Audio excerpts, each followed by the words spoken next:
I talked about the history characters that I loved. I talked about the Patriot and how it was based on a lot of different real characters from history.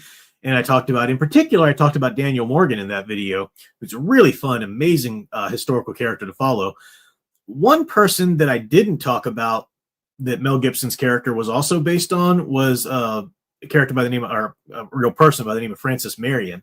That's a guy. I know two girls' names for a guy, but back then it was just commonly done. Francis Marion. I'll talk about him in a little bit. I saved him because he's another character. Once you hear his story, if you've seen The Patriot, you'll go, "Oh yeah, they based a lot on him," obviously. But I wanted to save that because I wanted to talk about two historical figures from the American Revolution that really kind of strike me as sort of a Superman and a Batman type archetype, sort of. Not really pinning it down to like, oh, this was aspirational and this is a detective or anything like that. But they just kind of fall into the same realm. So I'm going to talk about that a little bit in a second. So that's why I've got the flags up still. That's why we're still, it's the fourth weekend. It's time to go watch some of that good stuff and read that good stuff. And hey, some people do it all through July. In my personal viewing and reading, I'll still be looking into a lot of this through July. All right. Well, let me talk about these two characters. These two, I keep saying characters, but they were actual historical figures. Because both of them, I don't think are that well known in terms of just the casual,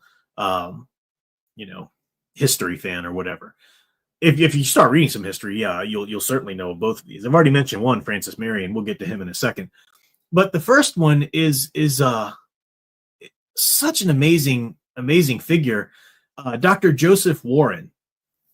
So let's just sit for a second. Let's just do story time here for a minute and go back to the beginning of the revolution, the rumblings of the revolution. Really, there were rumblings in, Virginia and elsewhere and whatnot, but they really get started in terms of actual events that start pulling the trigger on things in Boston, Massachusetts. That's where we have Samuel Adams, John Adams, Paul Revere, Dr. Joseph Warren.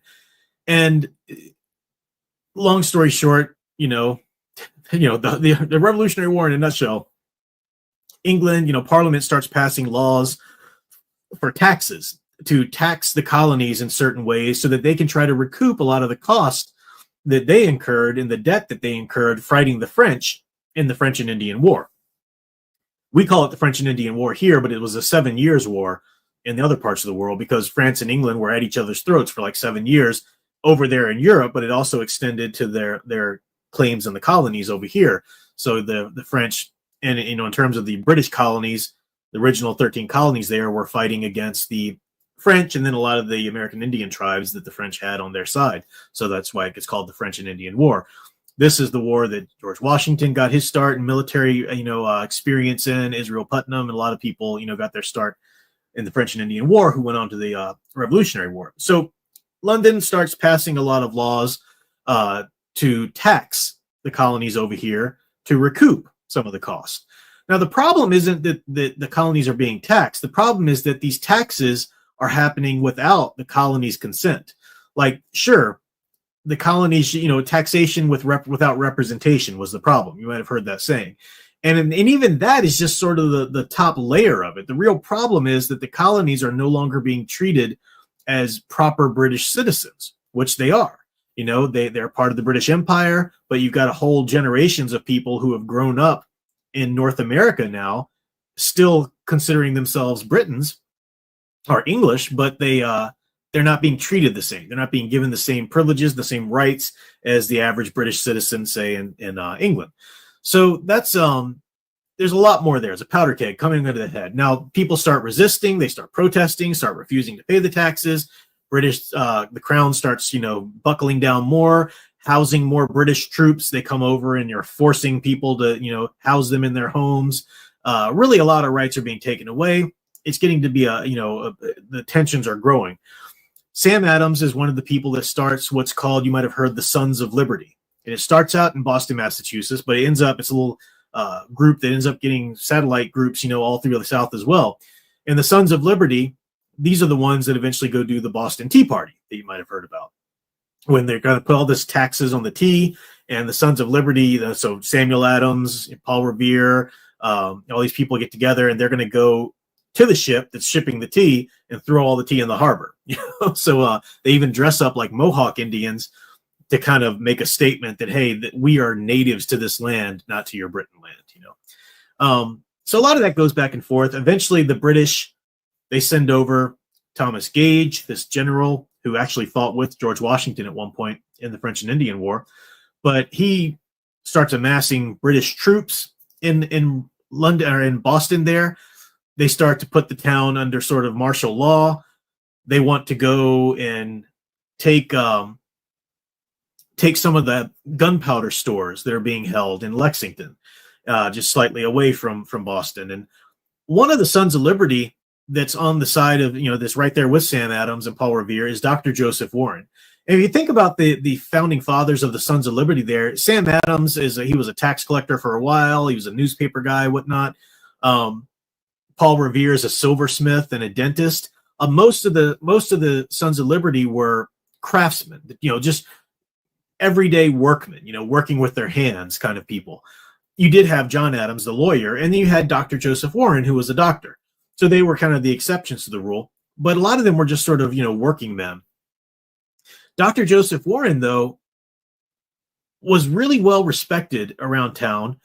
He wasn't a firebrand revolutionary like Sam Adams. He agreed, he was right there on the same side, but he was kind of a sort of a temperate man in terms of temperament. He was also a doctor who allowed himself, he would treat anybody. He didn't care. Like if you were a prostitute on the street, he would still give you medical care. If you were, a poor person, he would still give you medical care. He tried his best to really treat everybody and give the care that they needed. Because of that, he had a lot of intel and he had a lot of contacts really across the whole city. So he was the one that sort of ended up developing this spy ring to really kind of find out, get word about what the British were planning. And so they were able to go. That's why when the British march going out to Lexington to try and get the gunpowder stores, it's Joseph Warren who sends out Paul Revere and others to do the midnight ride, warning people that the regulars are coming out and warning Hancock and Adams that their, lives are in danger and so forth. So it's because of Joseph Warren that we have the militias there ready to face off against the British troops when they get to the gunpowder storehouse. And that becomes this big tragic day. And this is well after the Boston Massacre. All these things are happening.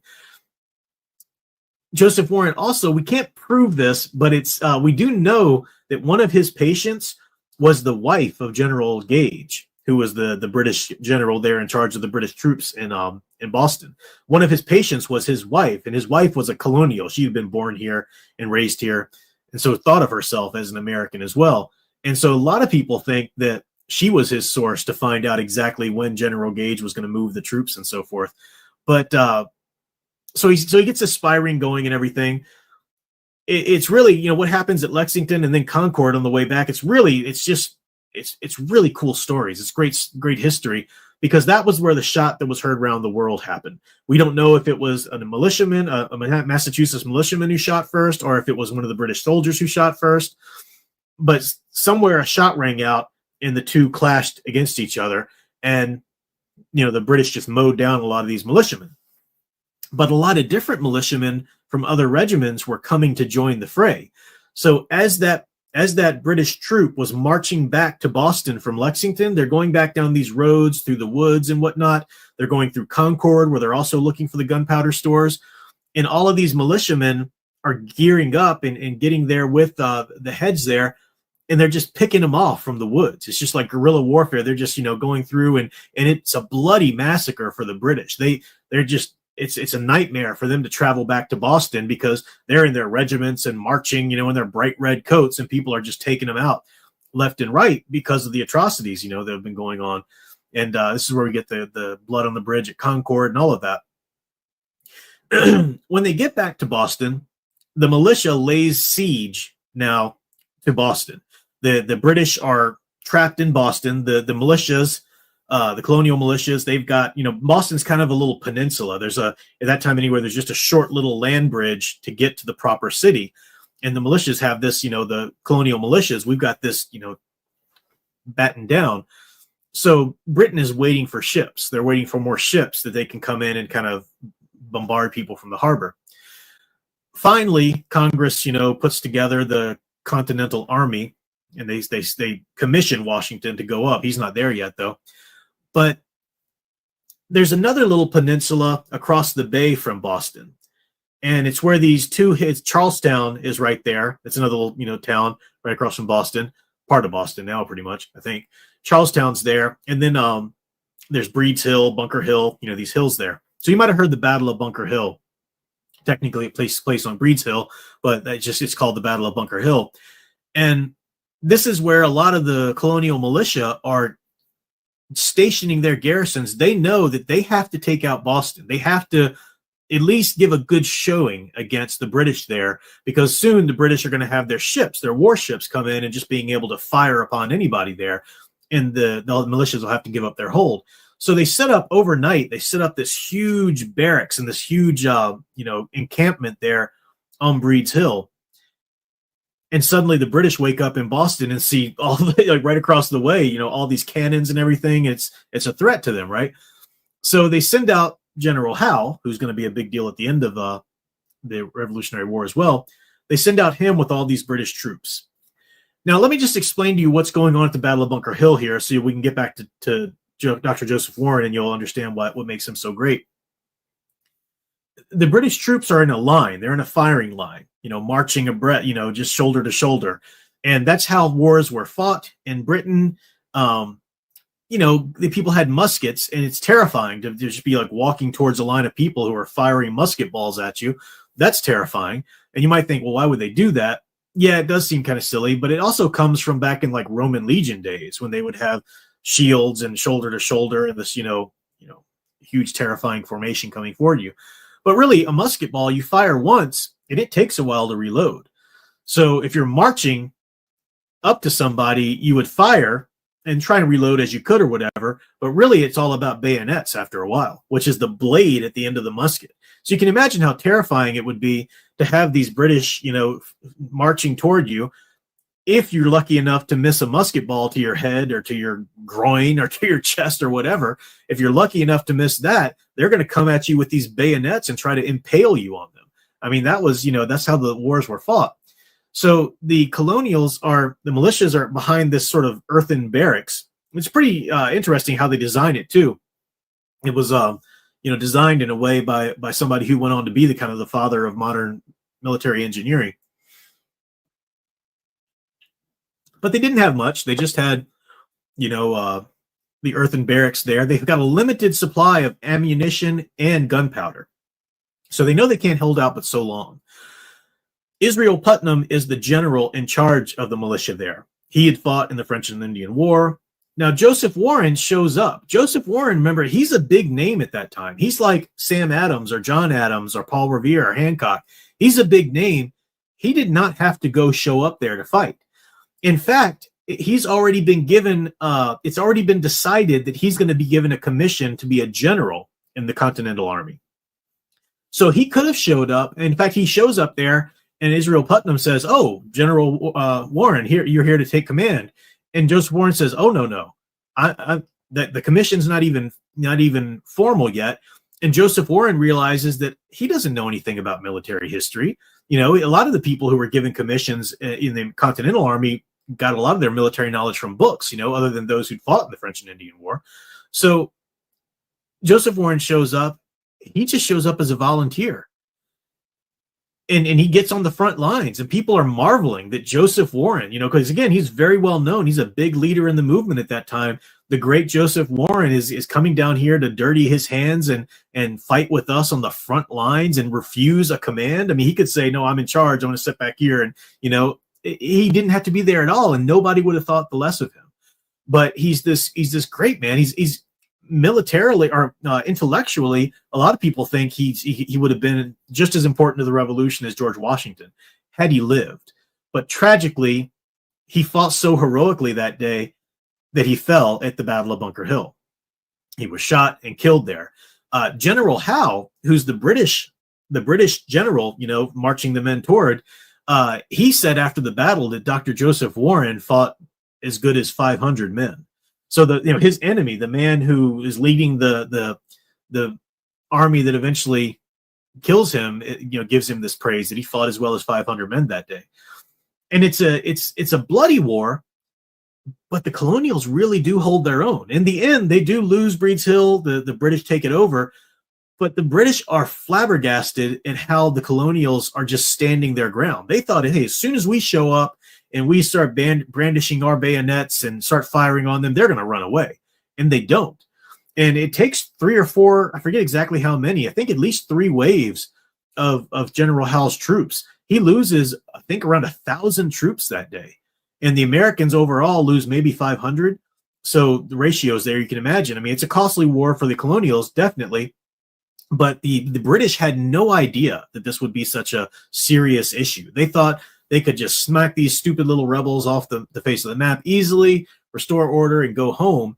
And this battle at Breeds Hill, but at Bunker Hill, as it's known to be, this battle really tells them you're in it. They're in it for the long run. These are not just upstart rebels. They're people who truly believe in what they're fighting for. They believe they're fighting for their home. Too. That's the thing. This notion of empires and politics or whatever, to the colonials in Boston, they were fighting for their home. And at the war that day, it wasn't just, as a typical woke, professors will try and tell you, it's a white man's war. No, plenty of African Americans were at that field fighting that day, both free and slave. Native Americans were fighting. Plenty of people flocked to this colonial cause because they believed in protecting their home on the one, which is literally the place right around them. But then also they came to believe in the ideals that all men are created free and equal. Even if American government didn't catch up to that fully until, after the Civil War, it was a big deal. So Joseph Warren, I could sit here and talk about it a lot more, but I'll just kind of leave it there so I can talk about Francis Marion for a little bit here. But he really just struck me as sort of an aspirational type, a Superman type, just being, having that level of recognition, not needing to step down and be on the field, but doing it anyway, and tragically ultimately gave his life, in that war. But a great character that people should learn more about.